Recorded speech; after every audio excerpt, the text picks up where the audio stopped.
We will take the first question from Gabriel Gonzalez with Cageside Press. Hey Kyle, it took 3 tries, but you finally got that first UFC victory. How much of a relief is it going into this one now that you finally had that first UFC W under your belt? It feels pretty good. I think it was just about getting my mindset and stuff right.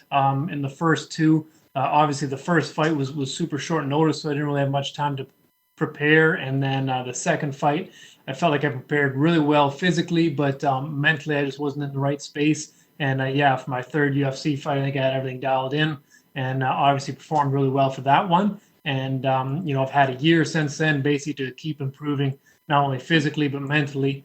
And I feel like I'm only going to be even better now. I mean, you talk about that. Obviously, there were circumstances, the short notice in the first one and everything else, but 2 losses, it could be very discouraging for a fighter. I mean, what did you take from those first 2 fights to help yourself improve, and now you're at this point where you did get the victory? Definitely a lot from the Matt Sales fight. I think I was just a little too over aggressive, trying to maybe be a little too entertaining, and searching for the knockout a little too hard. And then in the Polo fight, I just kind of let it come to me. I just went out and fought. How I trained and how I fought before I got into the UFC, and everything came together well. In the Diego Ferreira fight, it was more or less, we got the call on 3 or 4 days, so it was basically just make weight, go in and fight. And but it was my first time fighting in front of a big audience there in Toronto, Canada. I think there was like 20,000 people, so I got to experience some of that, and the whole routine that you go through when you're fighting for the UFC. So that's kind of what I learned from that. How's the training situation changed for yourself since your last fight? I mean, has the pandemic made it easier or harder where you're at personally? Overall, it's probably made it easier.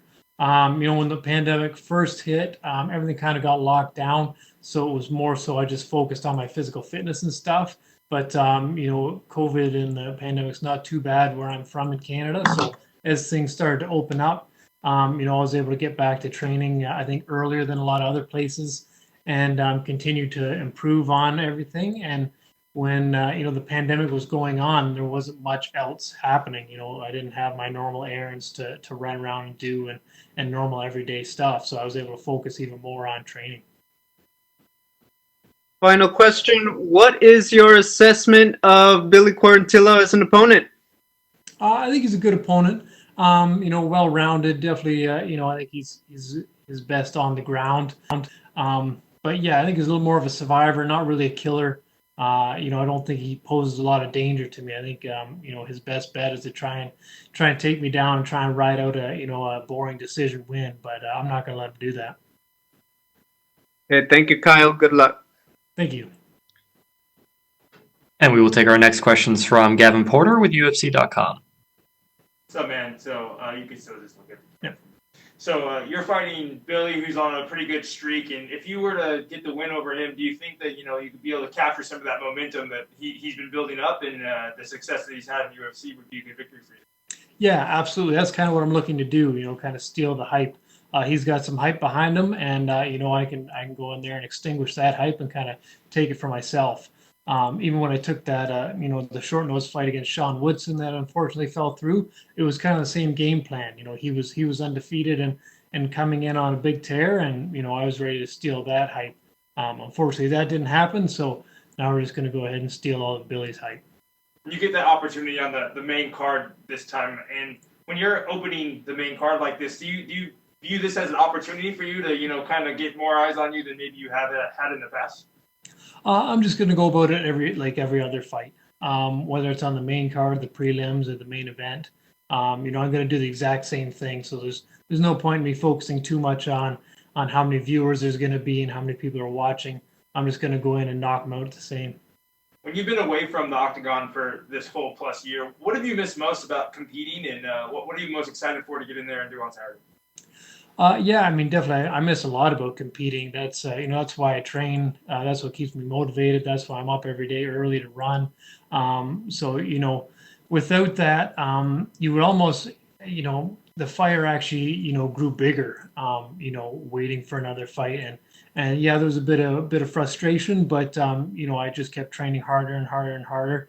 And I knew when the time did come, I would just be even better. So the improvements I've made in this last year have been amazing, and nobody's going to be able to kind of see that coming. So I'm very excited to get back in there. When you have kind of that frustration and that fire built up, does that kind of mean we're going to see an explosive version of this Kyle coming out on that first round? You're always going to see an explosive version of Kyle. I come with the power, the speed, the strength, and if anything lands on Billy, that'll be it. So I got power in my hands, both my feet, my knees, my elbows. Everything's coming with a lot of heat on it. So Billy's got a lot to be scared about. What does a statement victory look like for you? What do you envision your statement being on Saturday? I would love a one-punch knockout and then just walk away. Finish them nice and early, get in and out, not get hurt, and be ready to jump on another opportunity if something comes up real soon. Perfect, man. Thank you, and we look forward to seeing you on Saturday. Thank you. Thank you so much, Kyle. That is all the time we had for you, sir. Awesome. Thanks a lot.